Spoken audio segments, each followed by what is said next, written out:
Welcome to Connections, a podcast from the Graymere Church of Christ in Columbia, Tennessee.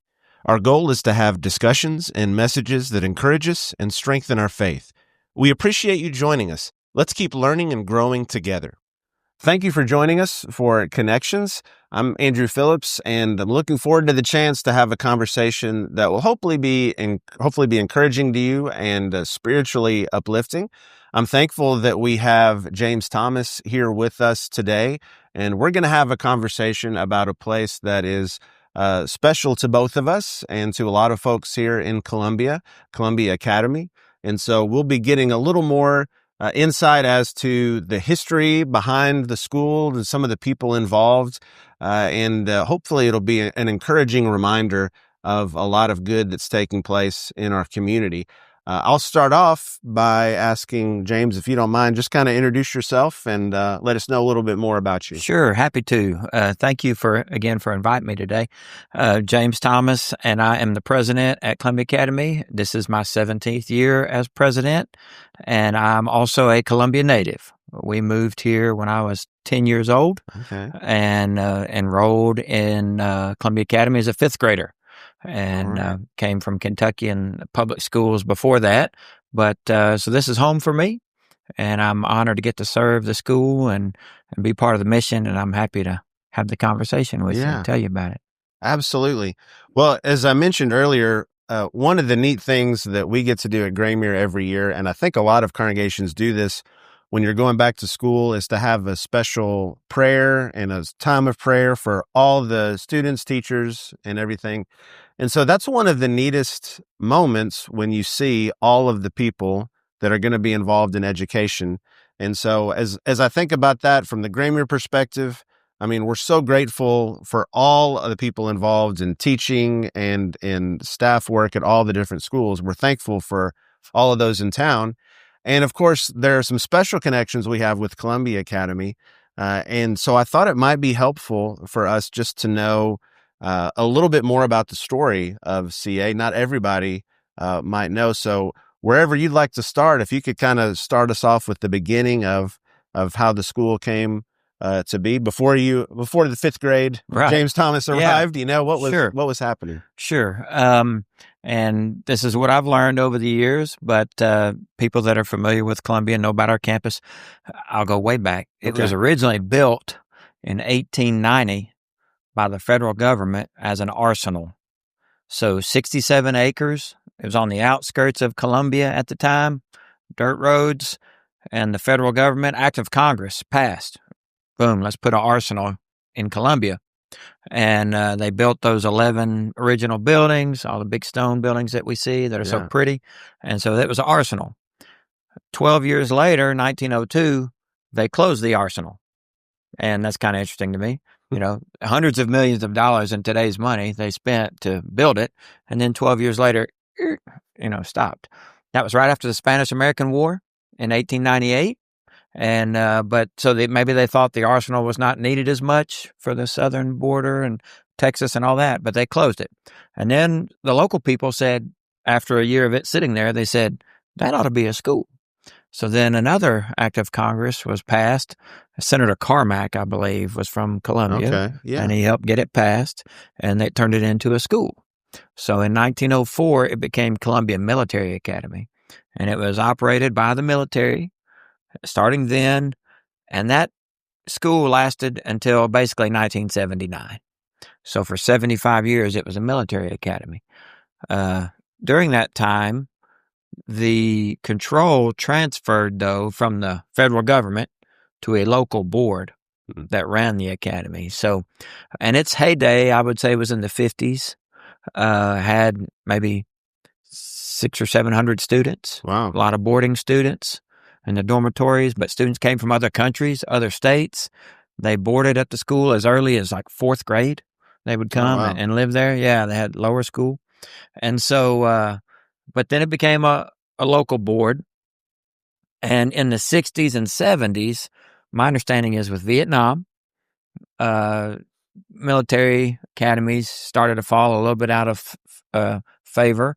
And then private schools started popping up also across the country. Mm-hmm. Honestly, kind of probably in line with school integration.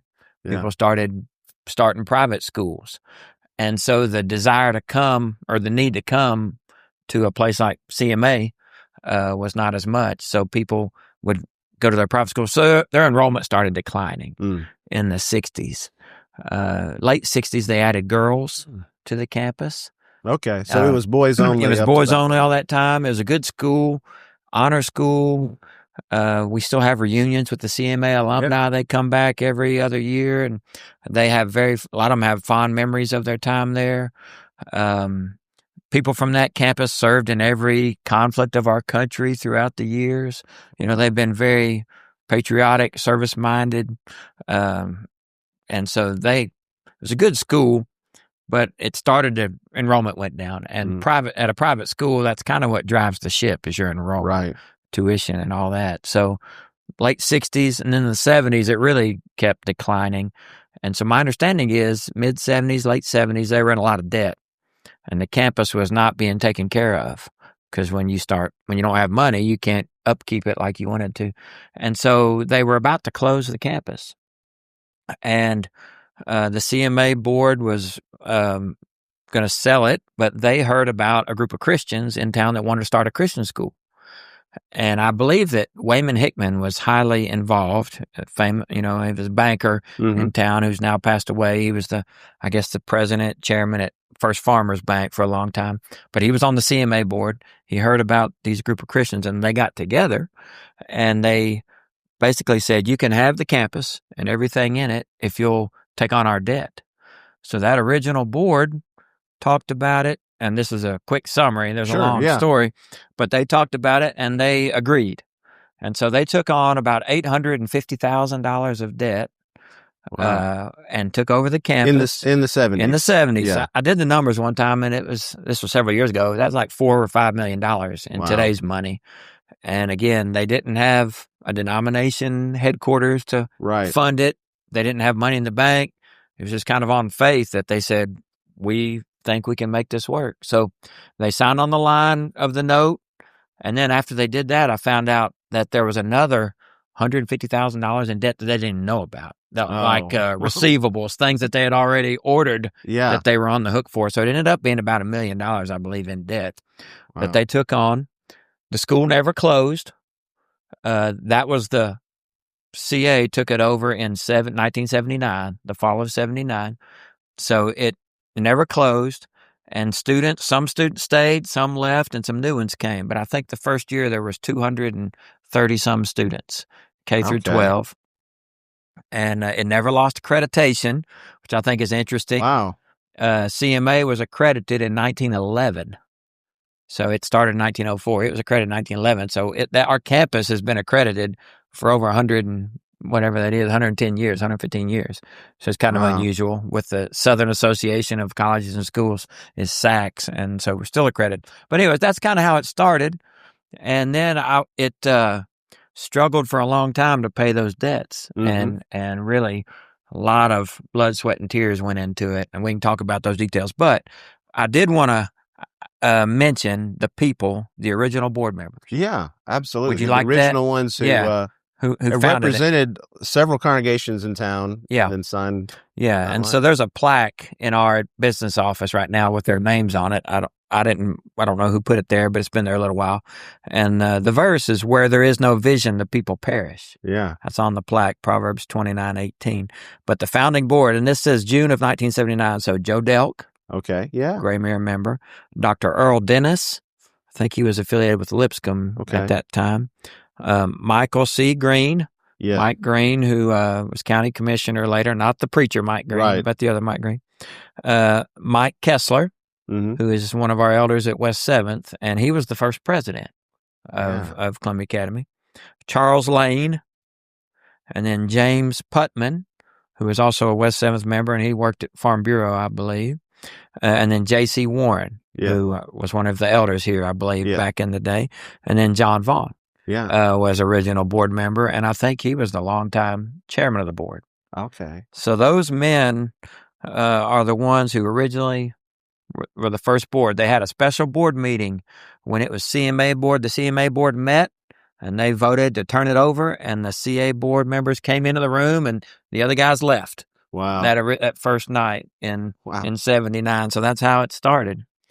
But those men, I will say, honor their faith and how God used them and blessed them to do that. And we today, people may not know, we have 1,235 students this year is our official number. Wow.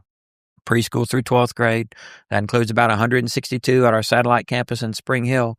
And I like to tell when I meet with elders at Graymere, wherever, every one of those students gets a Bible lesson every day. Yeah. They're taught the Bible.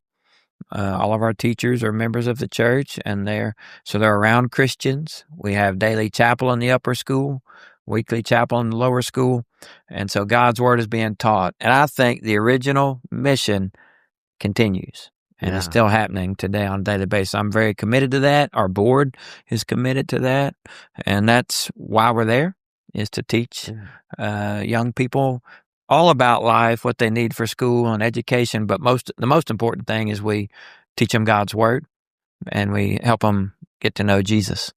And it's pretty special to get to do that. Absolutely. Well, and one thing I've just been thinking about as you mentioned it, the fact that it never closed and went from K to 12. I mean, rather than starting and adding a grade each year, it was just straight into a whole new school year with all those grades. Right. It's unique, I think, with private schools, and a blessing in a lot of ways, that you could just kind of start with something already going.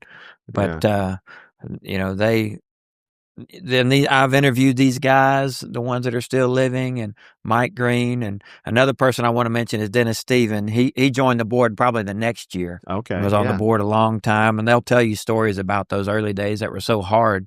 Oh, I can only imagine. Yeah, the fundraising and everything they did to pay the bills. There were years when the school went to Christmas break and the teachers weren't sure if they would open in January. But the Lord provided, and people worked hard. But yes, to start a school with 200 students is pretty special. Yeah.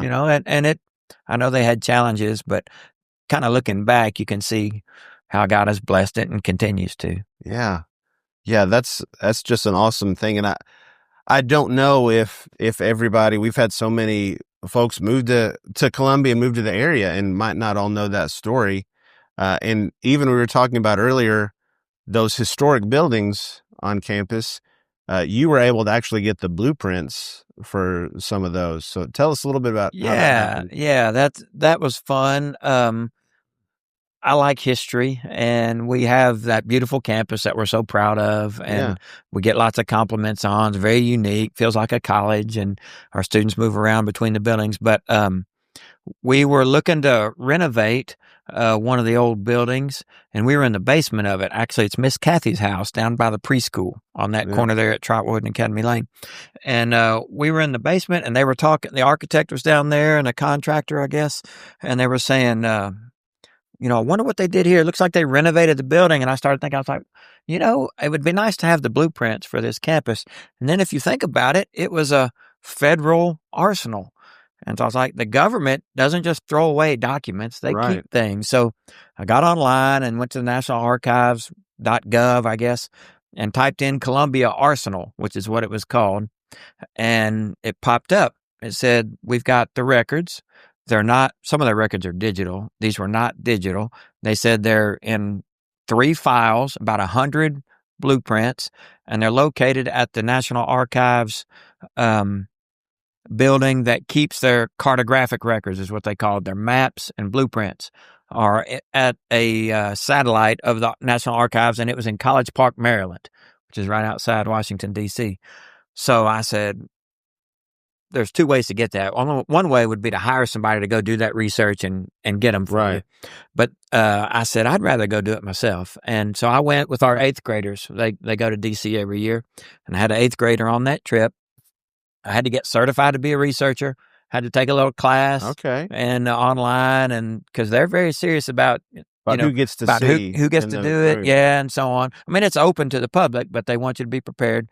So I did that, and I slipped away from the group for one day. I got over there as soon as it opened, or before it opened, I learned that There's certain things you can't even take certain things up to the room. They've got lockers, where you put Yeah. it. But some of the other professional researchers gave me some tips. But I went up there and they were nice, and it took me all day to. They kept bringing out these huge folders with the actual blueprints, and we had Wow. a camera, and I got a lot of them scanned. They would scan them for you 10 at a time.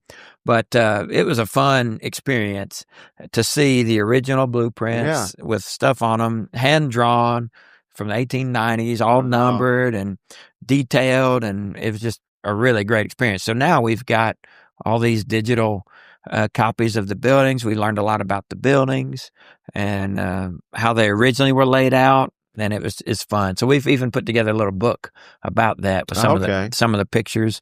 We've sold them and raised money for our CMA endowment. So we've even got a little place where we ask folks to give, and the funds from that help take care of the campus.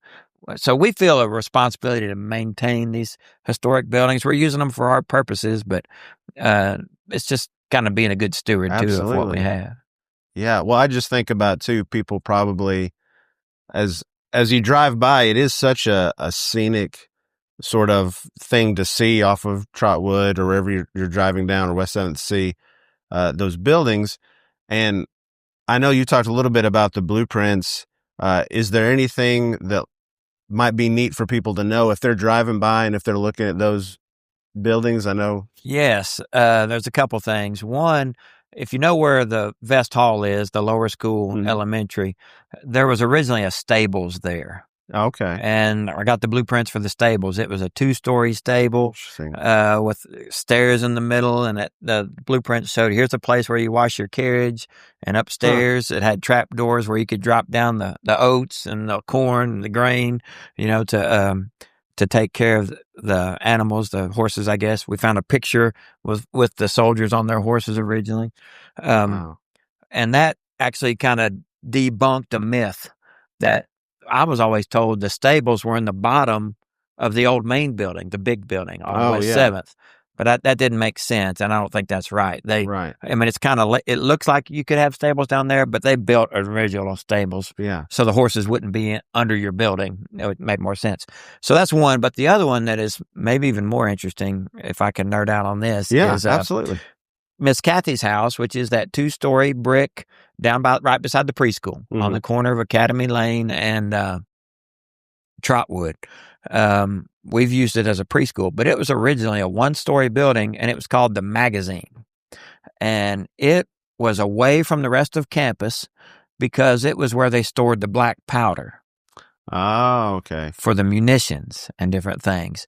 And it was, they wanted it not close to anything, and it had copper gutters, which were used as a lightning rod, because they did not want that building to get hit by lightning and to explode.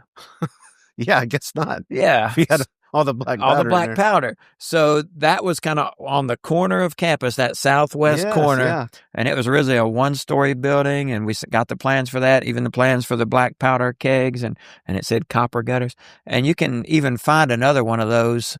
We were in Missouri near St. Louis, and there's a historic site that also has those copper gutters. Wow. But I didn't realize that's what that was for. That is to serve kind of as a lightning rod. And so that, for people who are driving by, that's the location where there's kind of that, there's a stagecoach, or a little stagecoach out in front. So that's where the magazine was. That's right. And it was originally 1 story, and now at one point CMA added a 2nd story, like back in the 40s and 50s. Okay. So yeah, they made a lot of changes over their 75 years, as you would expect. Yeah. But yeah, that is that 2-story building now, but it was originally, that's what it was. So I thought that was pretty unique.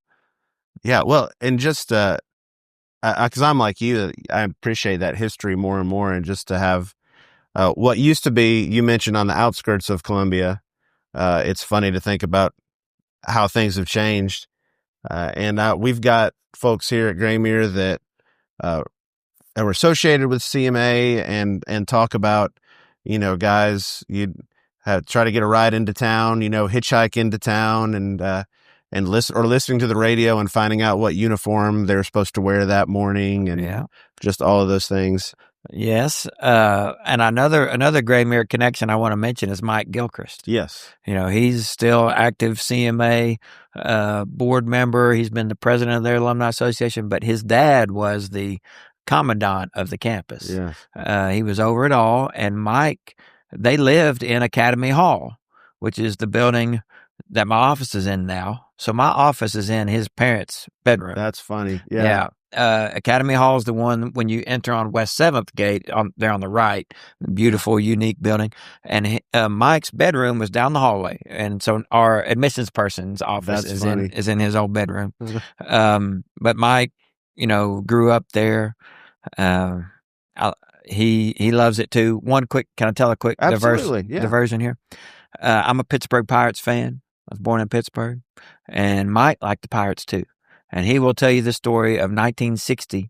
He was in the mess hall having lunch and had his radio in his ear when Bill Mazeroski hit the first ever walk-off home run to win the World Series, Game 7 for the Pirates. And Mike let out a yell of celebration, and he got 5 demerits for that. And he had to walk for like 3 hours.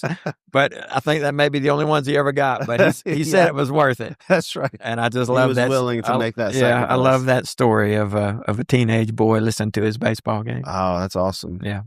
Well, I appreciate kind of getting some insight into that history. But of course, as you mentioned, there's a specific purpose and a spiritual purpose and a mission for the school. And so I thought it'd also be good to give you some time, just if you were to meet somebody for the first time to talk about Columbia Academy now, what are some key things you would want them to know? Oh, wow. Great. Thank you. I would tell them that what we're trying to do is create a wonderful environment for spiritual growth for our students and to help them hopefully grow in every way, academically, but also socially, physically, and spiritually. And so our teachers are Christians, and we want them to teach every subject from that point of view. We try to provide a very loving environment, a safe environment. But what makes us not just a private school, because there are a lot of those, and that's not why I'm there, but because we're a Christian school. And we get to teach God's word and point students to Jesus every day. Also, when the school, tying this in with how the school was founded, it was not just founded for Christians. It was always open to anybody. So we do take people with no belief or other beliefs, but we just try to teach the Bible and plant that seed in students' hearts, and students ultimately get to make their own decision. But we feel like we create a good environment for them because they're around other people with similar beliefs lots of times, and they can grow, ask questions, and learn. We pray with them, pray for them. And so it's pretty, I don't know if I've answered your question well, but it's wonderful to see students choose to follow Christ while they're there. We see that. We see that every year, some that maybe wouldn't have otherwise. So we think of it as a mission field, but it helps those families that are already Christian families, helps train them and give them leadership opportunities and develop them. But then when other people come to us, maybe because they like our academics or our athletics or our arts or safety or whatever, then we're also planting that seed in their hearts as well. And we don't force it down anybody's throat, and we try to treat everybody the same no matter what, whether they're a believer or not a believer. But that's how we approach it, is that we're just planting seeds and helping young people grow. So that's awesome. Yeah, it's good to be part of it. Appreciate your wife. Obviously, her, really... Catherine and our faculty are the key. They're the ones who are in the trenches every day, interacting with the students, and we've got a wonderful staff. They love their students. They're good at what they do. They believe in our mission. They could make more money working somewhere else, but they believe in what we're doing, and we try to provide a good environment for them to work in. So they're kind of the heroes of the story. Is our dedicated teachers, and I'm thankful for them, for their example that they set. Absolutely. Well, there's just there's probably no way of describing how much hard work and effort goes into teaching, but those who teach understand, how hard that is. So, absolutely. As I was thinking about also just the buildings and things, you mentioned, one of the buildings that I think there's some, if not, current renovation taking place, but some plans for that. Yeah. What are some of the building projects going on campus right now? So we are currently renovating Academy Hall, which again, it was originally the commandant's quarters. Right. And then CA hasn't used it much until we moved our offices over there about 10 years ago. But the upper 2 floors have been in disrepair. Mm-hmm. And so we're renovating those and turning them into offices so that our business office can come over, and we will have one administration building in Academy Hall. And the current business office will be turned into an academic resource center. So our library will go in there, our director of academics, there'll be study areas, places where a student could take online class, work quietly, conference rooms, and then we've also got some IT features in the basement of that building, so it may become a technology hub for us. But that's this year's project. So currently underway. They're putting drywall in upstairs today. Wow. So it's we're excited about that. Just such a beautiful building, and to get to use it and take good care of it, we're thankful for that. Yeah. So that's what. Well, and that would even create some more space in the main building if you're moving the library over, and that's right. And that's why we're doing that, is we need a little bit more classroom space in the high school building. So we're in the process of doing that. We think we can get a couple more classrooms in there by moving some offices and some things around. So good deal. Yeah, excited about that. And we've got a couple buildings that are not fully used, and we would love to do that. It's just cost prohibitive right now. We try not to tear historic buildings down if we can help it. Yes. Over the years, a few have been, but we would love to use them. It's just we have other priorities and limited resources to use them. But we're excited about Academy Hall getting completely renovated. And by the way, we're on the home tour coming up next month. Oh, good. The local home tour, Christmas home tour. Yeah. They called and asked if they could tour Academy Hall and the high school building. So we're going to let them do that. I think that's the first weekend in December. They're selling tickets for that or whatever. And we just, we love to show off the campus and let people come that are interested. So that's in the works. Hopefully they'll come back in a couple of years once the renovations are done so they can see the whole building of Academy Hall. Well, and I think it's the building where the business office is currently, if I remember right, but our story, and I think I've shared this with you, is that my wife's grandparents met at a summer camp that took place on CMA's campus, and they met in the mailroom, which I think you went to what's now the business office to pick up your mail if someone was sending you mail at camp. So that's the first place they met. So it's been neat to have her parents on campus and to be able to drive by that building and say that's where they first met each other. That's really special. Yeah, so that's pretty neat. So it's also just a reminder to me, I think about, of all the history, all the people that have gone through there, and just a lot of the neat connections over the years. Absolutely. But I appreciate you being willing to share that with us and share more about Columbia Academy. And I always want to try to, before we wrap up, give you a chance if there's something you wish we would have talked about, or maybe you wish that I would have asked about, or anything like that. I appreciate it. Thank you for giving me the chance to talk. I'm so thankful for our school and our mission and the support that we get from so many people in this community, because these founders are still here. They're still paying attention and they're supporting, and so many people have supported over the years. I'm thankful for that. And I want to express my appreciation to anybody who prays for our school. That's important. Please continue to pray for us so that we can have as much of an impact on these students as possible, and other people who support. I appreciate that too. I'll also quickly recognize the fact that we've got a lot of Christians in the public schools too. Yeah, absolutely. And a lot of Christians who are homeschooling their children. And I respect everybody who's doing that. And so I'm thankful for them as well, because educating our next generation is super important, and we need Christians everywhere. So I appreciate those people that are doing that as well. But thankful to be part of the community, and thankful for Graymere, thankful for what you do too. Well, I appreciate you. I think that's So true. You mentioned the need for Christians everywhere, and we are blessed to live in a community where there are Christians in a lot of different places that are serving. Yeah. And so we're, again, thankful for that. Appreciate you joining us for Connections. We hope this has been something encouraging to you. And as always, if you're in the Murray County area and you have some spiritual questions, or maybe you want to talk more, as we always mention, you're welcome to worship with us at Graymere and reach out to us. I know there are other folks at West 7th who would love if you had any needs there, spiritual questions. I know they'd love to help you in any way possible. Most of all, we're just grateful that you spent time joining us. If you're willing, share this with other people. Hit the like and subscribe button. I think I'm supposed to say to smash the like and subscribe button. That's what Chad's telling me. So all the things that we have to do for podcasts. So be sure to do that. But maybe share this with others. Just a good way to get some spiritual conversations going. Thanks for joining us on Connections. Thank you for being part of Connections. We hope it was an encouragement to you. If you live in the Columbia area and don't have a church home, we would love for you to worship with us.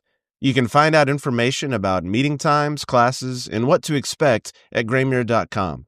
You will always receive a warm welcome from the